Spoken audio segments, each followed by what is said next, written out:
Hi, everybody. I'm Julie Moran. And I'm Olga Villaverde. Welcome to The Balancing Act. We're so glad you joined us. Lots in store today. The holidays are over. The bills are rolling in. Oh, no. Help us. No worries. We've got you covered. Plus, getting it done, going to school while raising a family. And safety tips for partygoers after big game day. And hope you're hungry. We have a new spin on an old favorite, chicken casserole. Love that. Get ready. It all starts right now.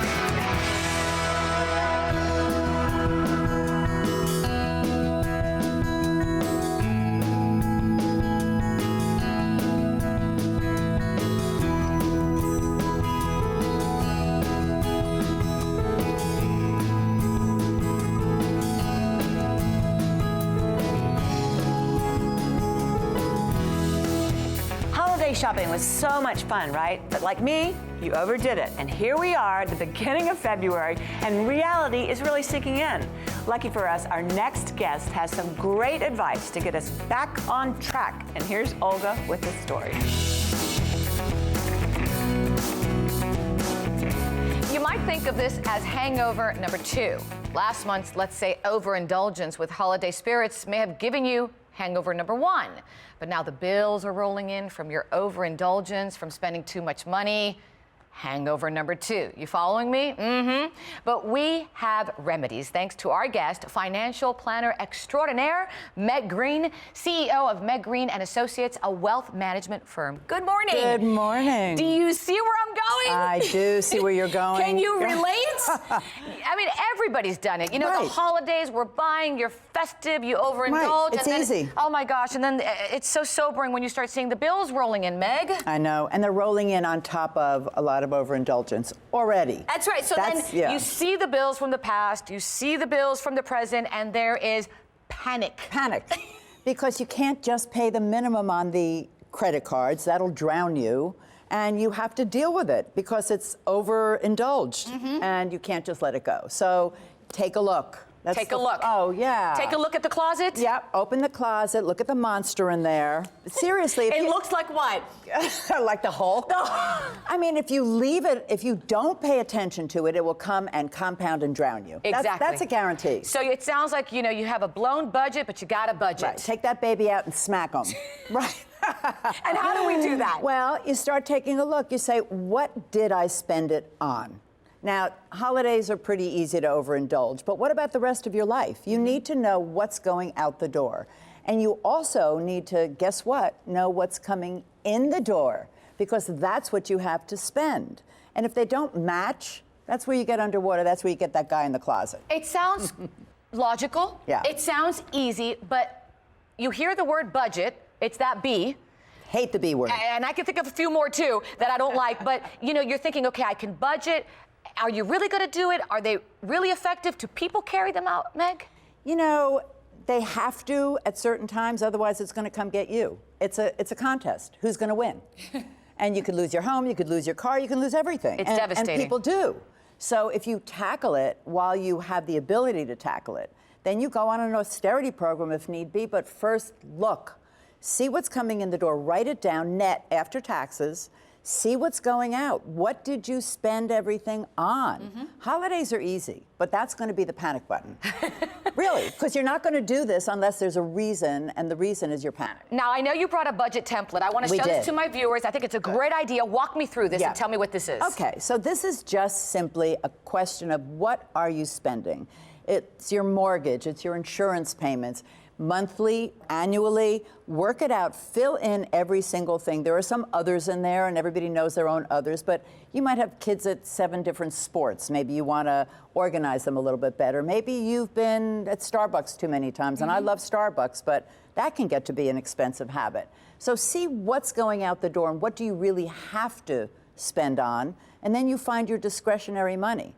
And that discretionary money is what you can put on your credit cards after they're clean, and what you have to spend for other things that are not important, absolute necessary parts of the budget. I'm hearing my mother's words as I was, you know, growing up and becoming mature and using that plastic, and she would always tell me, before you swipe it, make sure you need it, and not that you want it. Right. Huge. It's going to come in your door as a bill.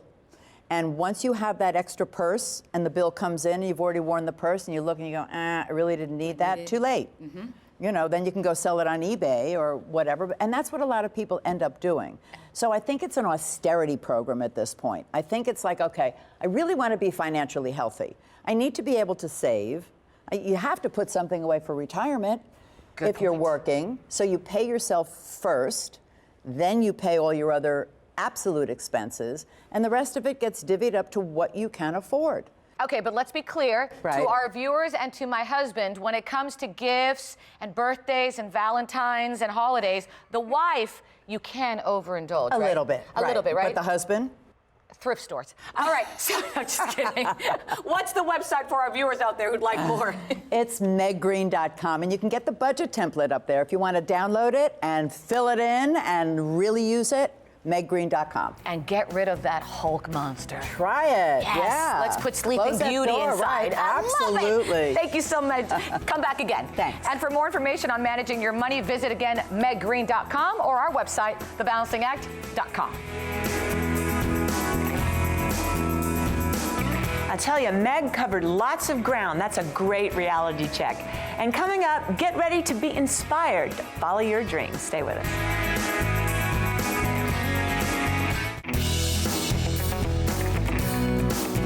Welcome back, everyone. You're a working mom and you want to go back to school. Just make it happen. That story from my colleague, Julie Moran.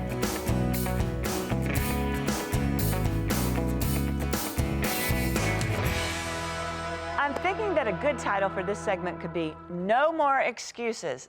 That's it. Just erase them from your thoughts. You're about to meet two women who went back to school, children in tow, and received their MBAs. How'd they do it? Online studies, of course. Meet our super women, Allison Sievers and Brandy McCall of Colorado Christian University's College of Adult and Graduate Studies. So glad to have you guys on the show. Yes, thanks for having us. Much. I mean, talk about the balancing act, which is our show, is you both balancing what you did and receiving those MBAs. Congratulations. Thank you. Yes. All right, Allison, I want to start with you. You're a working mom of two, and I have two daughters, and I can't imagine what it must have been like trying to go back to school. And what challenges did you face? There were several, honestly, Yeah. but some more challenging than others. Ever since I was a little girl, I always dreamt about going to college, wanting to just experience that. So fast forward several years, and here I am in grad school, and about halfway through the program, I found out that we were expecting our second child. Okay. Yes, so that kind of definitely just shook things up for me. And so now I'm a working mom, I'm a full-time student, grad student, and I'm pregnant, and just juggling all those hats. And you're trying to be a wife as well. Yes, absolutely.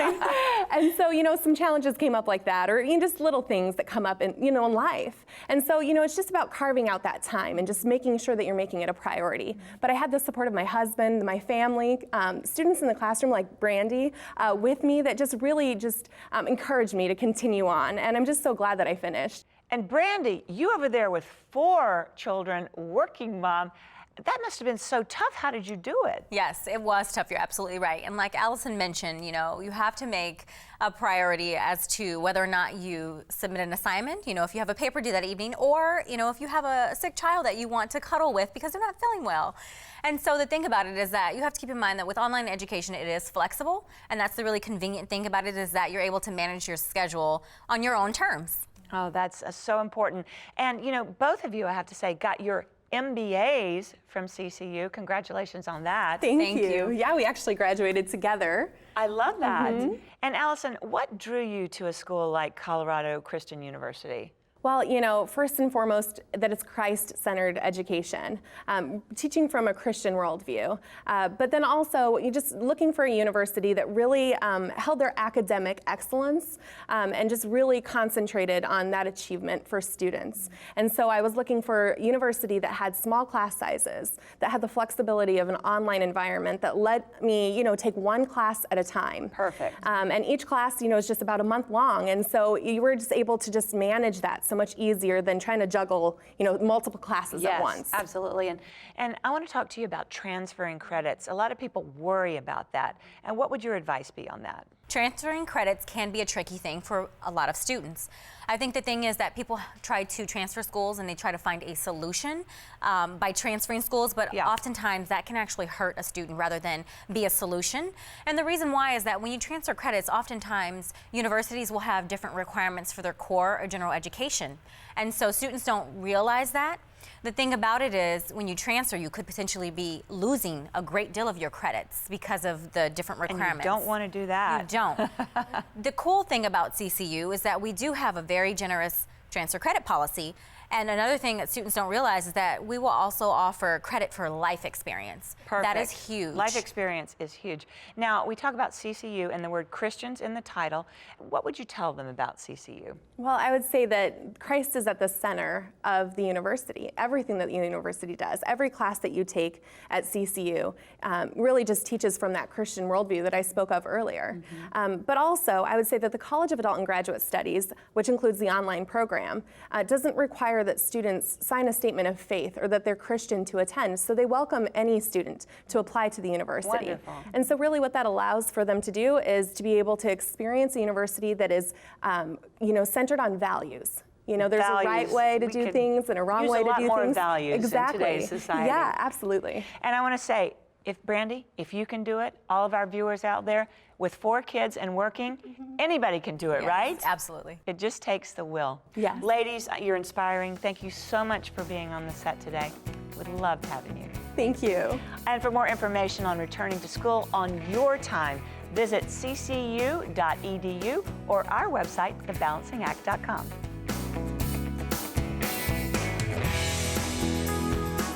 Those ladies are such an inspiration. Thank you so much, Julie. And coming up, comfort food for the soul, and later, road rules for partygoers. We'll be right back.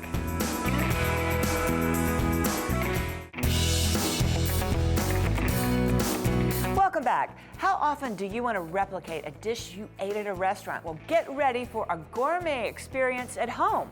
Olga has that story.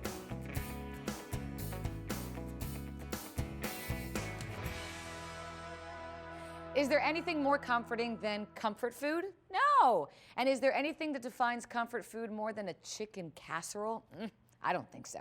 And neither does Chef Chris Paul, who's here to cook up a chicken casserole using sweet and sour Maruchan noodles. Yum, yum. Good morning. Hey, good morning. I love casseroles, and I see all these I do ingredients. too. So what makes for a great casserole dish? Well, casseroles, it's very versatile. You can use pretty much anything you want. You really can be creative. Oh, yeah, out of the box. It's fun. It's fun.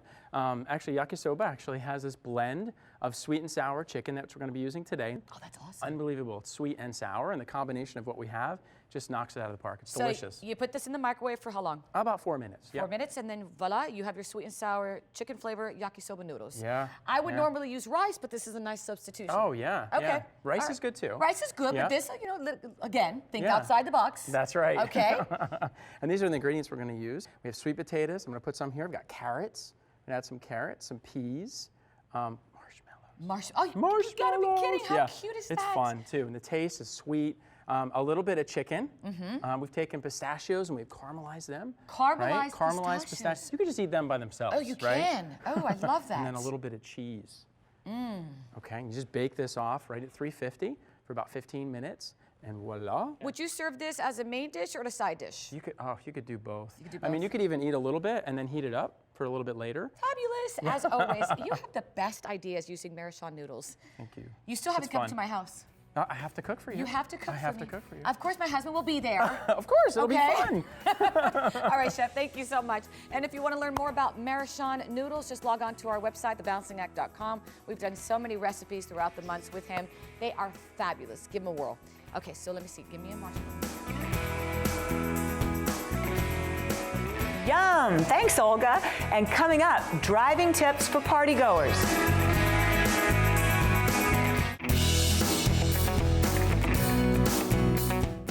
Well, the big game day is just a few days away, which means lots of great food and in many cases, flowing alcohol. It's the perfect time for rules of the road for partygoers, courtesy of Travel Centers of America. Now you know. Travel tips. When the sun goes down, accidents go up, with 3 times more fatalities occurring at night. So how do you stay safer when the car lights go on? Let's take a look. Better windshield visibility is one. A dirty windshield clouds your critical line of sight, making it harder to see pedestrians, and make sure your windshield fluid container is full. Give a quick spray on the front or back windshield, a little elbow grease, some newspaper, and voila! Gone is all that streaking for squeaky clean visibility. Newspaper, so easy to use, and it's so important for safe nighttime driving. Know your route before you leave. It can save you time and keep you safe on the road. Also, check out the travel centers along your route. Be safe and have fun. And wherever your next road trip takes you, keep an eye out for TA or Petro Stopping Center across the USA. See you next time. Bye. Now you know travel tips. Sponsored by TA and Petro Stopping Centers, coast to coast.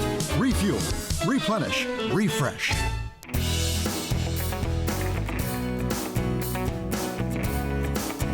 So you've decided that this is the year to make it happen. Get in the best shape of your life. Well, your timing is perfect. Our guest will tell you about one of the best ways to help get there.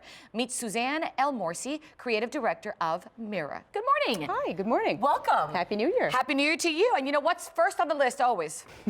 Get well and get fit. Get fit, get well, and be happy. So important. And a lot of people, when they sign up, let's say, to go to the gym, or they start working out more, they get one of those fitness trackers, which I know they're great. Some are a little bulky for me, for that matter, but they're really important to have, aren't they? They are very important. And for women, there's nothing available really that meets the style, which is the #1 reason why they really haven't bought as much into the tracker technologies that are out there. Because when I've been curious as to my running and my pace and how far I went, I'll borrow my husband's, and I You don't want it on your wrist? It's just so huge. The monitor is big. I don't like it. It's ugly. That's right. So the Mira product is beautiful in that it allows you to wear it more discreetly. The tracker comes off. It goes on your bra strap. It goes on your waistline. You can totally be discreet. Or you can wear it as part of the beautiful bracelet, which comes in 4 colors. The women that are Mira customers enjoy it because it just fits with the rest of their jewelry. This is just gorgeous. I mean, I would have never thought this was a tracker. Tell me how it works. I know there's 4 colors. You gave me the gold. That's right. Then there is hot chocolate, rosé all day, and jet setter. Obviously, the jet setter is the black. And the rosé comes in 2 finishes, matte and shiny. So when you put it on, what are you tracking? Because there's just so much data out there, and at this point, I don't... Absolutely. Can I handle any more? No, you just need the 4 building blocks, which are really your calories, your distance, your elevation, and your steps. And I understand it's connected to an app which kind of helps walk you through it, if you will? Absolutely, yeah. So we're both on Android and iOS. Our app gives you an hourly, a day, and a weekly view. Anything that you do for over 6 minutes, we consider it intentional. As you can see in this, we create a card automatically that captures this information that tells you those 4 metrics with beautiful content and photography. As you'll see, we also give you a boost. The purpose of our boost, which is really by design, is to help you reflect on what you've done and where you're going. Very individualized. Very individualized. And what you're also able to do in our app is capture a lot of activities that are really very purely of interest to women. The Pilates, jump rope, eclipse, dancing. Running. So it's really a combination of things that we can track and things that you'd want to enter. And when I'm doing my exercises, give me tips on what to do better or Absolutely. what to do in terms of maybe adding more? Our content platform helps you see what you've done and what you need to do for a little bit more to push you and propel you forward. And I understand also you can combine it with other jewelry, which kind of hides the fact that you've been wearing one. Absolutely. That's where the discreet comes in. The beautiful thing here is we describe this as a smart bracelet, not a tracker. People aspire to be well, and you need to wear it for as long as you can. That's how you get to the data that changes your behavior. When you abandon wearing it, then we can't get the data. I love the name also, Mira. Is there something behind it? Yeah, a reflection of a beautiful you, and it really translates to something of that effect in 8 different languages around the world. Well, I love the gold. I'm going to start tracking everything now with a new year, new me. Yes? Absolutely. Thank you so much. I appreciate it. And for viewers, if they'd like more information on Mira, where do they go? MyMiraFit.com. MyMiraFit.com. Thank you very much, and thank you for my new bracelet. And for more information on tracking your fitness goal, you can also go to our website, and that's thebalancingact.com. Be safe, everyone, and enjoy the big game. Absolutely. Well, that's our show, but head to our Facebook page and our website. We've got lots more. As always, thanks for watching, everybody. And we'll see you next time. Remember to find your balance. So long.